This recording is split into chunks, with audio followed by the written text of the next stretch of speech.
What is up, my Domaniacs? Welcome to Devonia's Domain Toy Review. Today we're going to be taking a look at the Trick or Treat Studios Scream Greats Series 2 Killer Klowns from Outer Space Jumbo figure.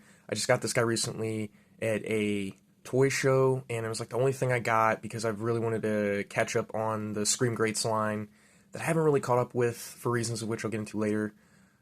But this is very, very cool. I'm a big fan of Killer Klowns from Outer Space, as I think a lot of people are that have seen the film.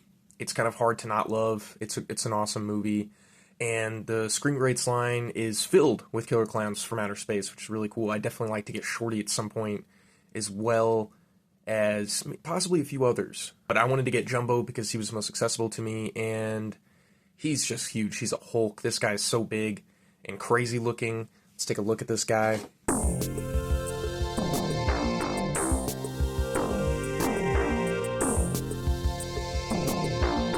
I'd like to get this guy for sure down here. Let's get this guy open. Let's see what we got going on.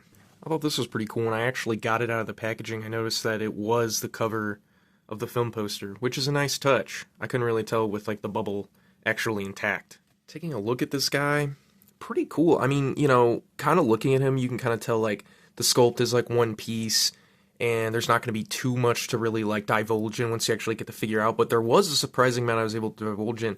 First of all, there's a ball joint here in the neck, which I really was not expecting. I was expecting it to be kind of more the classic statuette style NECA figures from like the 2000s, but there is a ball joint, and you're actually able to get a surprising amount of articulation out of the neck, which I was, again, just pleasantly surprised about. The arms up here, there's no like butterfly joints or anything. It's just like a pretty basic joint, and because of this overtop thing, it's got a little bit of give, but not as much give as down here. These are more like soft plastic, and this is softer plastic, but there's not as much give, so you're not going to be able to get the arms up a whole lot, but you can get it up a little bit. See, there's just a little bit of give there.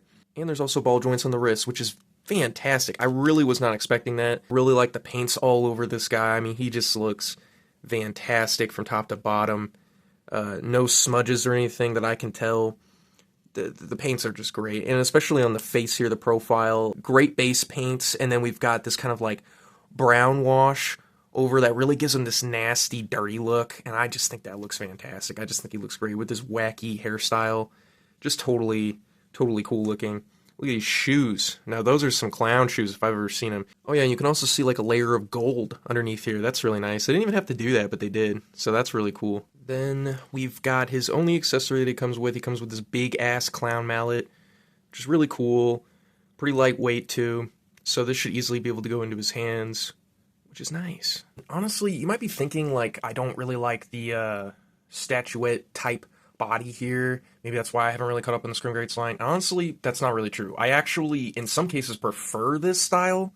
Like, I love some of the early NECA figures for that specific reason, is because sometimes a figure really doesn't need the breaks and the cuts in the sculpt for articulation. Some figures really need articulation, and I'm glad we're in an era of more articulation and more properties getting toys for the first time, or toys for the first time in a long time with proper articulation. I think that's great, but some figures really don't need that, and in this case, I really don't think this figure needs this much articulation.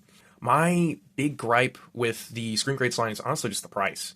They go for around $40 to more on the aftermarket, and it's kind of just like, you can get a NECA for $35 to $40 or more on the aftermarket, and they come with a lot more articulation, which I know I just said wasn't a big deal for me, but certain figures, yeah, you want some articulation. And it's always just nice to have it, you know what I mean? Like, I don't mind this. As a matter of fact, in some cases, I do love it, but more articulation, more accessories, it's just more bang for your buck. So the Scream Greats line does have a lot of great selection so far, and I am definitely willing to dive deeper into it, especially with like the Maniac Cop coming out. That is just so cool.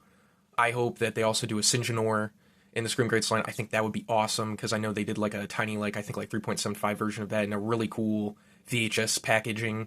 I think the price just really holds me back on a lot of these Scream Greats figures. Like the Rob Zombie Michael Myers was really cool, but then I saw the price and I was like, oh man, I just don't, think I can justify that with all my other collections that I have.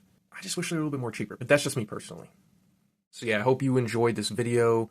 Comment down below what you think about Trick or Treat Studios and their Scream Greats line. What do you think about Killer Klowns from Outer Space? What do you think about this Jumbo figure? Let me know. I'd love to hear from you. Like, comment, subscribe, all that good stuff if you want. And Devonius and Jumbo out.